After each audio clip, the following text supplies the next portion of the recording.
Olá, estamos aqui para uma conversa, um bate-papo com o escritor e psicanalista Renato Tardjivo, que acaba de lançar o seu novo livro, pela editora Reformatório, Edifício Ouroboros, e vamos hoje fazer aqui um bate-papo informal e, ao mesmo tempo, levantando temas e levantando aspectos e reflexões que essa narrativa instigante do Renato gera em nós como leitores, né? E, Renato, obrigada pela conversa. E a primeira questão, assim, que me vem é entender o projeto que originou o livro, né? Ele foi um projeto de uma lei de incentivo e tal. Então, eu queria dizer o que veio antes, né? O Sim, projeto ou o livro já estava? sim. Primeiro eu queria agradecer, Juliana Caldas, pela oportunidade da conversa, o Marcelo Nocelli, da Reformatório, por ter topado o projeto, e o PROAC, né, já respondendo a sua pergunta, em cujo edital o livro, né, foi contemplado, o projeto que deu origem ao livro foi contemplado, o Programa de Ação Cultural da Secretaria de Estado, da Secretaria de Cultura aqui, né, do Estado de São Paulo. E é curioso porque é o meu primeiro livro de ficção que nasce de um projeto. Os meus livros de ficção até então vão sendo construídos à medida em que eu vou fazendo, até a questão dos gêneros, às vezes não está posta de início. Já tentei escrever um romance que virou um conto e isso virou o tema do livro. O meu primeiro romance discute um pouco essa questão também, um dos eixos narrativos trata de um romance fracassado, enfim. Mas me veio a ideia de escrever diferentes narrativas que se passassem num mesmo espaço, né? No caso, um edifício Ouroboros, o título do livro, e circunscrevê-las num mesmo recorte temporal também. Então, enfim, surgiu essa ideia. O primeiro conto foi escrito numa oficina de criação literária coordenada pelo Luiz Braz, né, o Nelson de Oliveira, enfim, um autor aí, como ele mesmo se auto-intitula, Múltiplas Personas. E aí eu tinha escrito um conto lá, uma oficina literária cujo tema eram textos futuristas, enfim, não tem a ver com esse livro, mas esse conto se passava num prédio e tudo mais, e aí eu pensei, bom, por que não escrever outros, né, que se passassem nesse mesmo edifício, nesse mesmo recorte espaço-temporal. Então esse foi o ponto de partida. Escrevi mais uns 2 contos e submeti ao PROAC, e foi contemplado. Legal.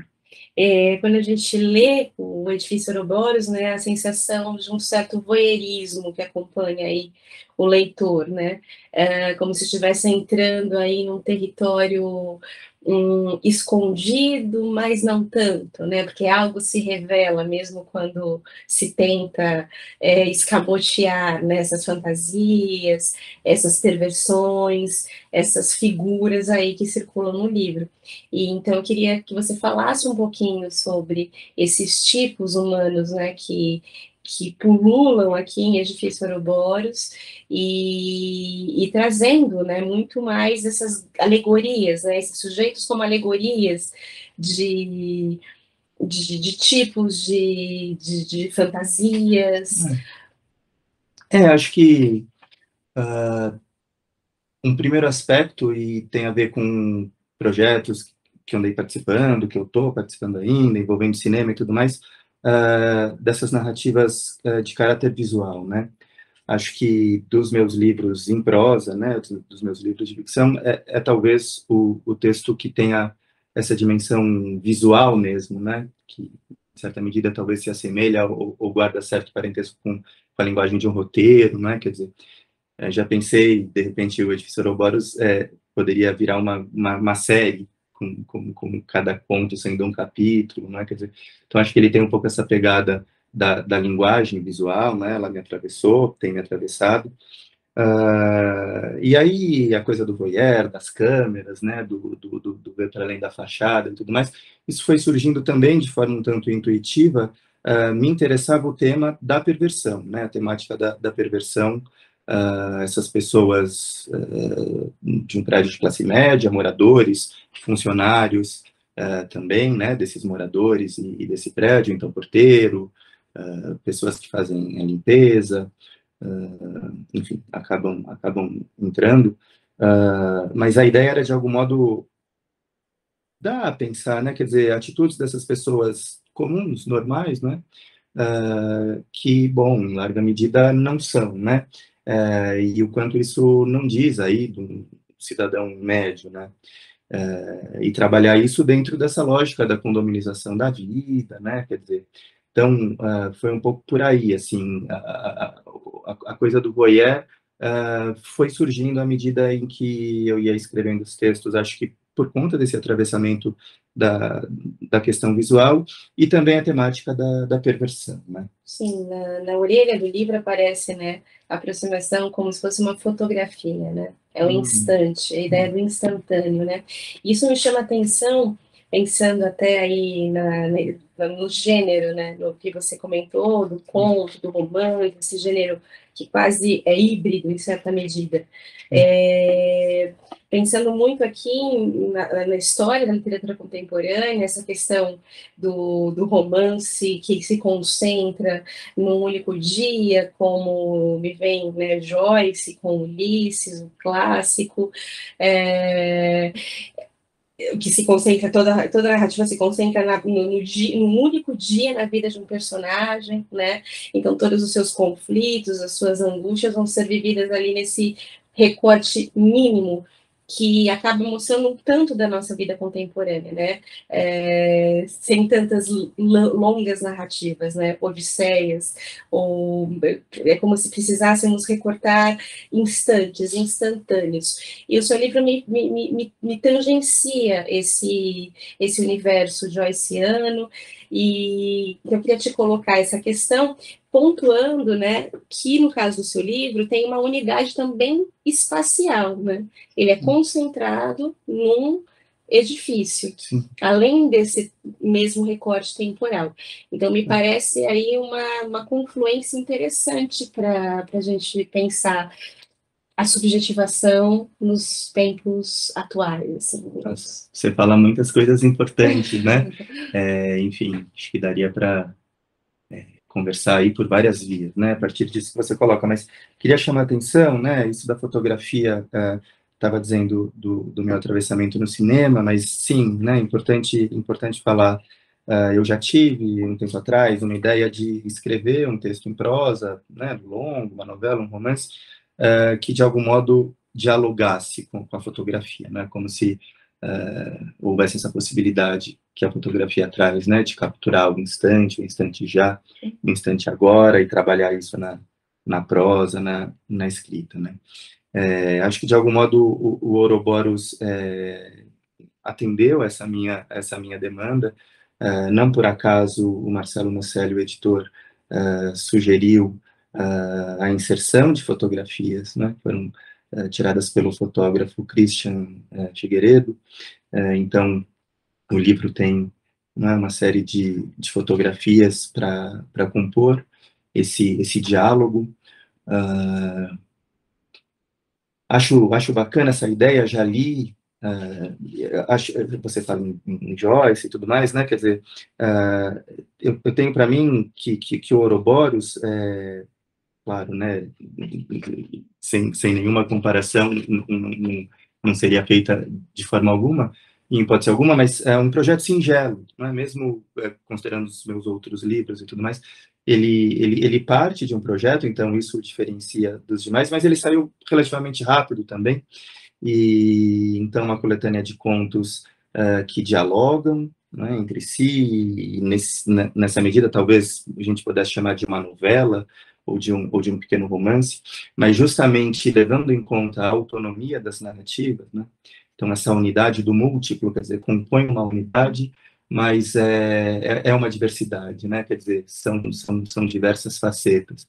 E aí trabalhar esse diálogo de forma alusiva, de forma indireta, um personagem que pode ser protagonista em um dos contos, ele aparece de forma, não é, num coadjuvante, no pano de fundo num outro, uma ação que tem destaque em um conto, também pode aparecer, né, de passagem em outro.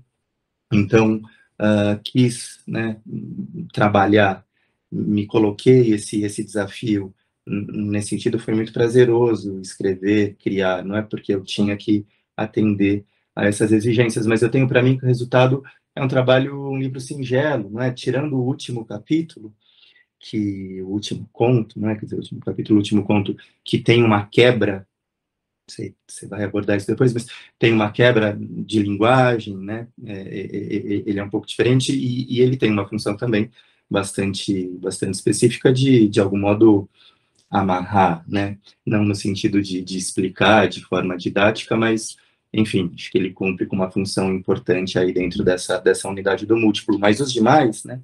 Que eles têm uma linguagem mais direta, mais crua, acho que apostando mesmo nesse instante, nessa leitura do cotidiano, de um fim de tarde, de um dia de semana, de um dia útil, de uma grande cidade, né, de uma grande metrópole, enfim. É interessante pensar que você disse em alguns momentos agora da palavra instante, né? O seu último livro se chama, né?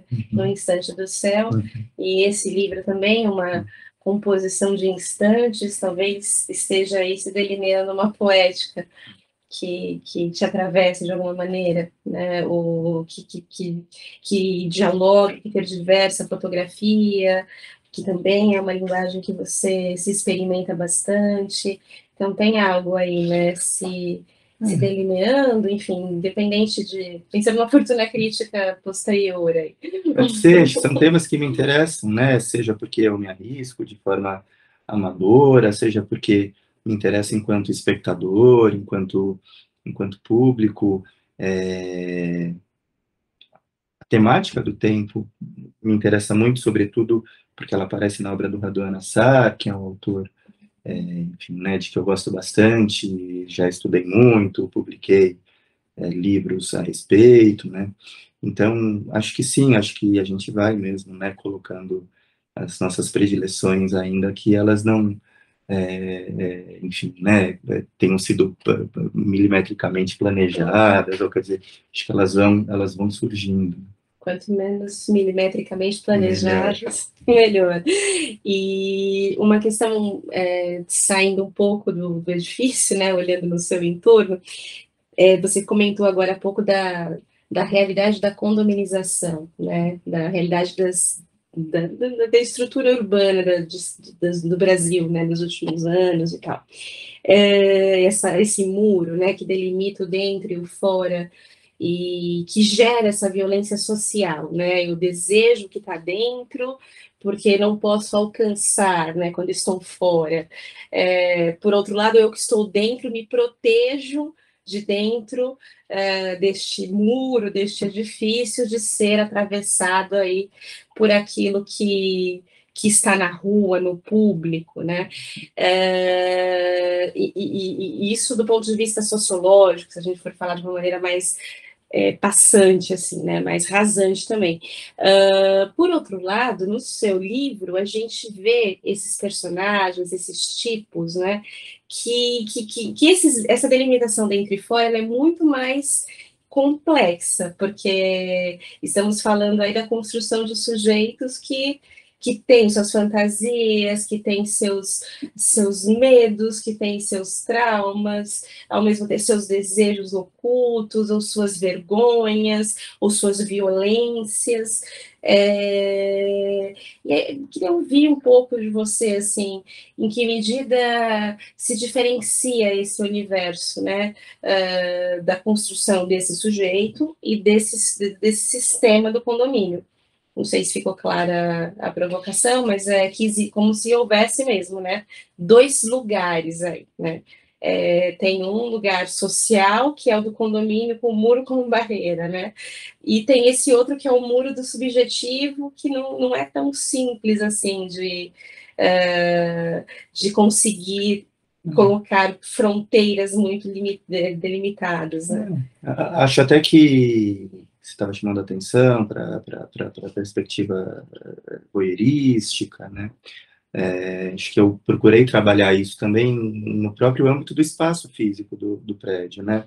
Ele se diferencia desses condomínios mais recentes, não é? Dos muros, dos vidros blindados, dos 500 mil seguranças terceirizados e tudo mais, né? Quer dizer, ele, nesse sentido, é um condomínio mais antigo, né?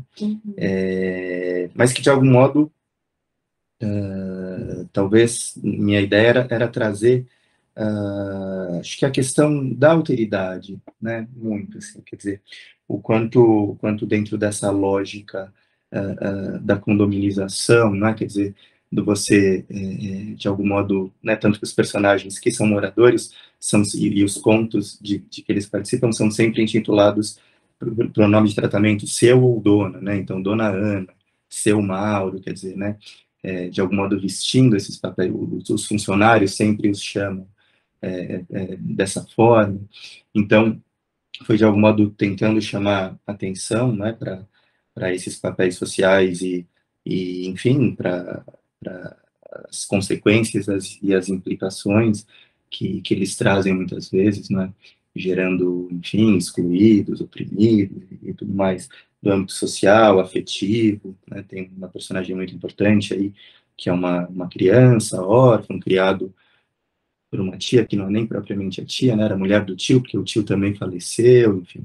Então, acho que procurar trabalhar um pouco essas diferentes lógicas perversas, né, e o atravessamento também, pensando a questão temporal, da finitude, né, da morte, quer dizer, isso teve presente desde o projeto, e tem um trecho no fim do livro que traz o sonho de um personagem em que isso se coloca, né, uma frase: só vive para sempre a morte.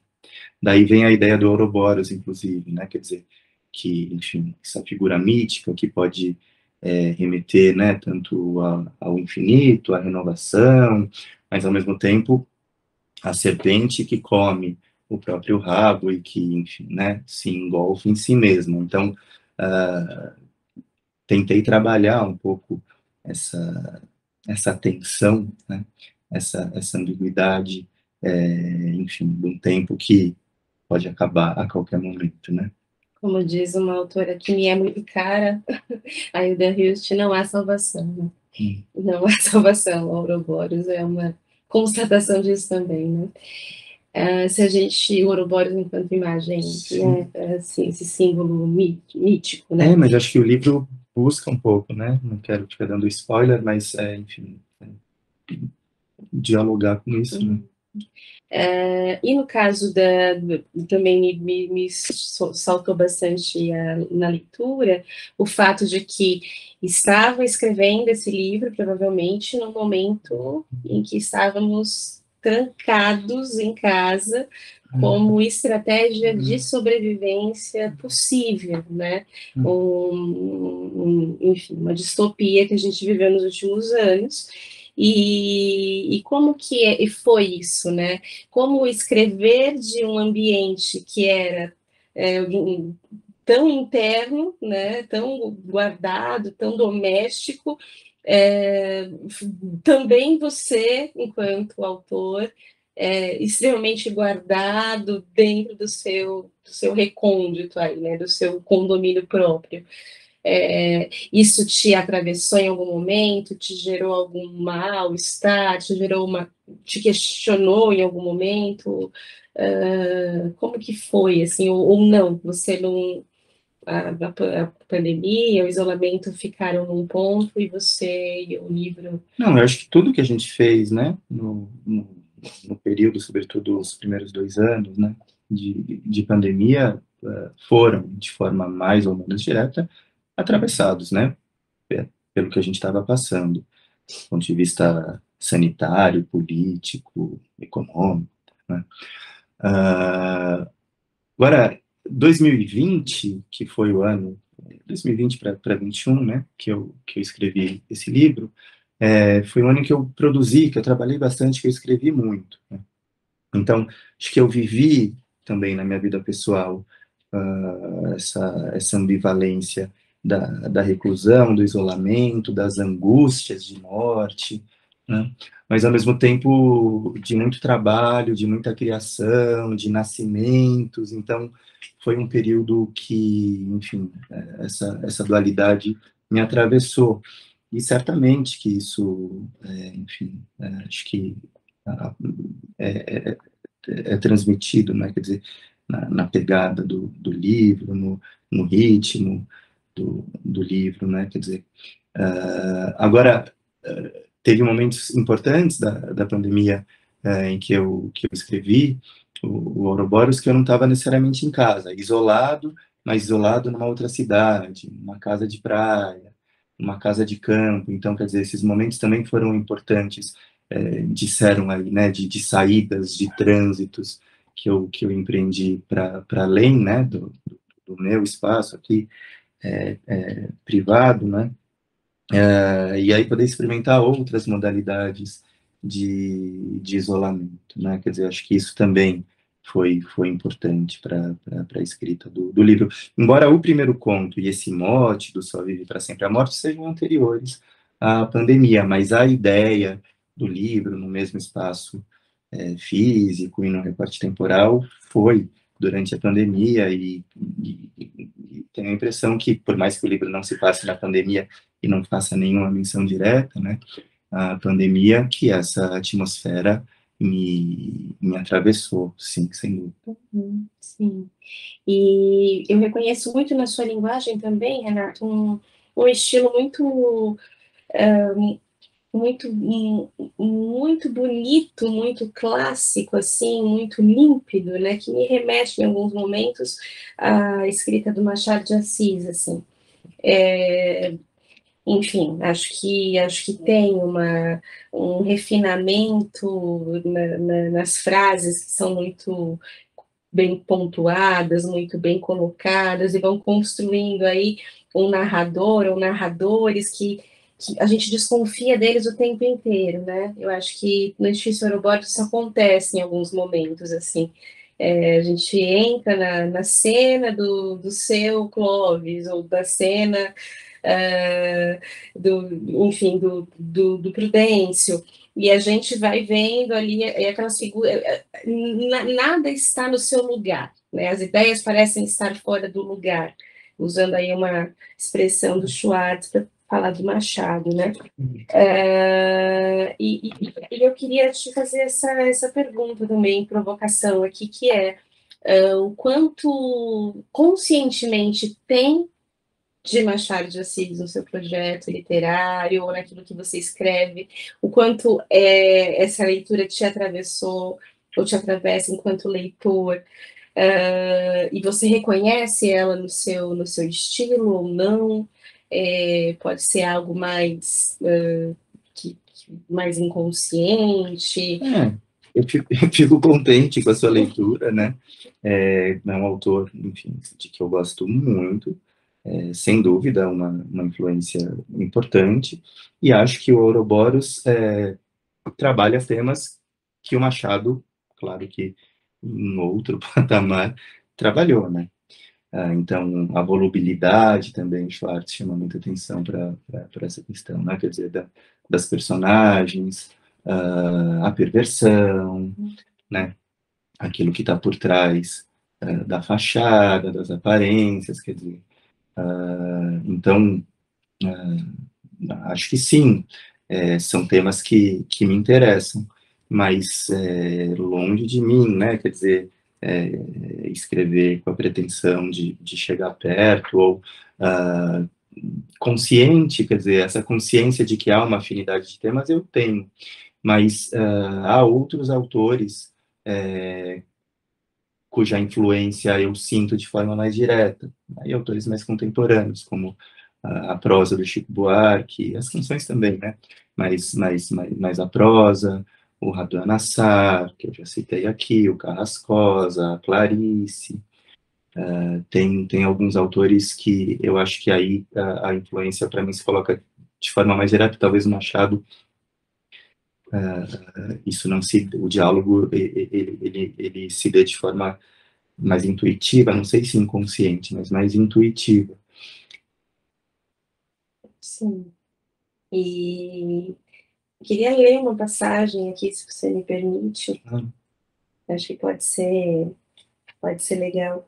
E do conto, né, da cena mais machadiana aqui, que é o personagem mais machadiano que... Bom, e o nome Né? é importante. Antes de você Sim. ler, deixa eu dizer isso para fazer justiça à sua pergunta, né? Sim, tem o Prudêncio, que é um personagem das Memórias Póstumas. Tem um conto que, sim, tem um diálogo bastante direto com um conto do Machado que se chama O Caso da Vara. É verdade, não estava fazendo justiça à sua pergunta.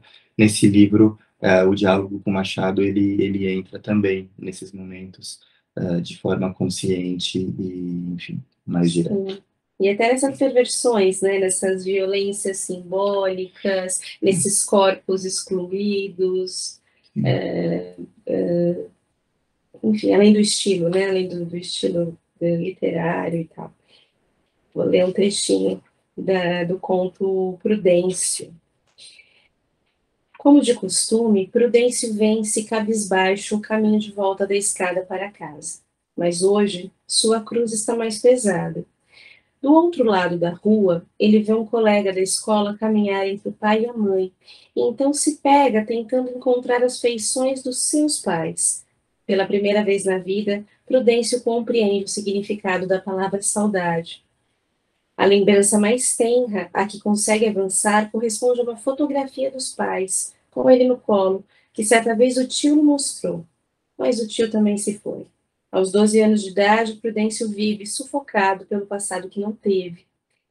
Quando chega ao prédio onde mora, Roberto, o porteiro, tenta puxar a conversa, mas sem sucesso.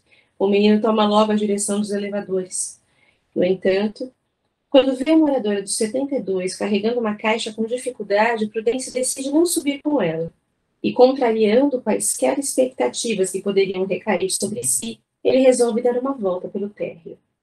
Não sem espanto, Prudêncio avista, escondidos atrás da churrasqueira, dois meninos um pouco mais velhos. Um deles, mais magro, ostenta uma franja loura sobre a testa e veste uma camisa com um cavalinho na altura do peito e uma bermuda xadrez, com listras laranjas e azuis. O outro, mais forte, também usa camisa, mas o detalhe no peito parece ser um jacaré ou um bicho parecido, combinada com uma calça jeans rasgada. Prudêncio só os conhece de vista, nunca se falaram. Ele daria no pé, mas percebe o menino encorpado acariciando a bermuda xadrez do franzino, que balança desenfreadamente a franja loura de um lado para o outro. Os dois trocam sorrisos e Prudêncio fica ali, observando, esgueirado atrás de um arbusto. Bárbore, olha o relho! Prudêncio escuta a voz de uma mulher que está na academia e se assusta. Por instinto, como se a reprimenda fosse para ele, prepara-se para o golpe, que não vem.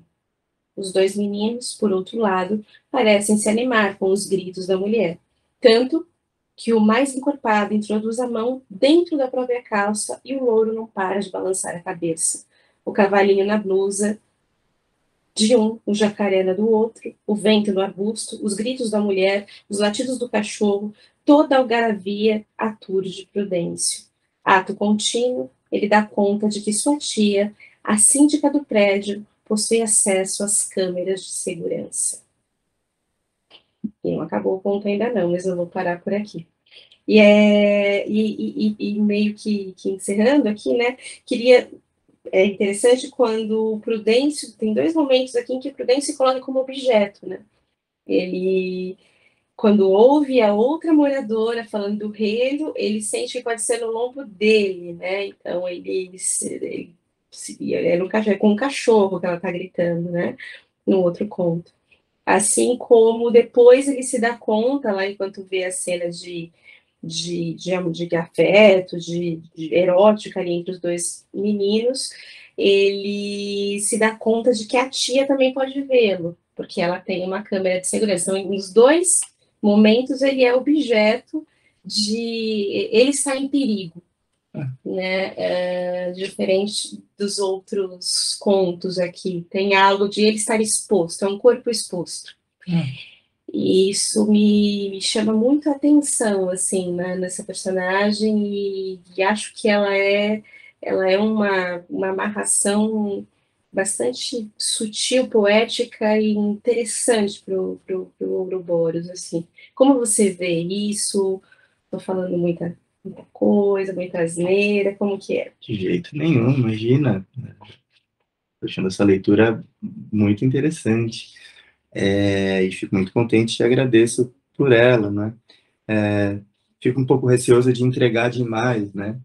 Porque o livro que, enfim, né, os contos vão trazendo, então essa passagem que você leu faz menção aí, né, a uma personagem que está na academia, ao porteiro, a tia do Prudêncio que é a síndica, né, quer dizer, esses personagens aparecem enquanto protagonistas em outras narrativas, né, mas elas são autônomas à medida em que Roberto, o porteiro, quer dizer, o narrador não está partindo do pressuposto de que o leitor sabe que o Roberto é o porteiro. Ele pode ler esse conto de forma independente, né? Uh, mas, enfim, sem querer entregar muito, acho que o Prudêncio é, né, uma personagem muito importante para mim nesse livro, porque, de algum modo, ele carrega, né, essa angústia, quer dizer, né, um menino, né, quer dizer, tem poucos anos de vida, mas já sofreu bastante, tem a testa marcada, é preto, quer dizer, sofre uma série de discriminações, né, por ser preto, por ser órfão, enfim, e busquei construir esse personagem mesmo carregado de humanidade, né. E um ponto importante também, e esse me atravessava desde da escrita do projeto, o diálogo, aí entra os meus atravessamentos pela psicanálise, né, entre a perversão e o tempo que marca a perversão, que é um tempo que não passa, né? De novo, essa questão da circularidade, daquilo que não flui, né? Quer dizer, que não há uma ressignificação, uma continuidade, você tem toda uma energia, um dispêndio de energia que não se canaliza para um projeto, e aí você falou numa das suas interessantes perguntas que abriam para muitos temas, né, sobre os processos de subjetivação, a subjetividade das personagens, né, quer dizer, dentro dessa legalidade da perversão, de um tempo que não passa, no limite não há constituição do sujeito, né, quer dizer, porque se você não se abre à alteridade, se você não entra em contato com o outro, com o diferente, é você mesmo que não se constitui também enquanto um outro para este outro e, portanto, enquanto sujeito, né? Quer dizer, você fica fechado numa circularidade perversa, né? Que marca esse submundo, que marca o avesso dos apartamentos. Eu tenho um livro que se chama Do Avesso, né? Um outro que se chama Silente, essa questão da linguagem silenciosa, enfim, são temas que me interessam, né? E trabalhar isso por meio da linguagem, né? De algum modo se haver com esse conflito, colocando a mão na massa, efetivamente, né? Sem pretensões filosóficas, ensaísticas, e isso eu até posso ter em outros trabalhos. Quando eu estou escrevendo ficção,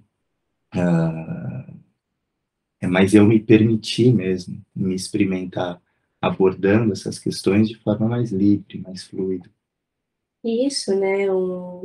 Acho que antes que nós viremos pedra, como o livro se encerra, né? Acho que o que você trouxe agora é uma bela síntese do seu trabalho, do Edifício Ouroboros, e que me salta muito aos olhos essa alegoria, né, do Brasil contemporâneo que o livro tem, em alguma medida, né? Esse processo de perversão em que estamos, em certa medida, presos num presente infinito, em que não há alteridade, então todo mundo se encerra nas suas próprias visões e pontos de vista nos seus próprios condomínios, né, que são os próprios corpos, as peles aí, né, e não à toa tem uma personagem que é tatuada também com uma cobra, né, que come o próprio rabo.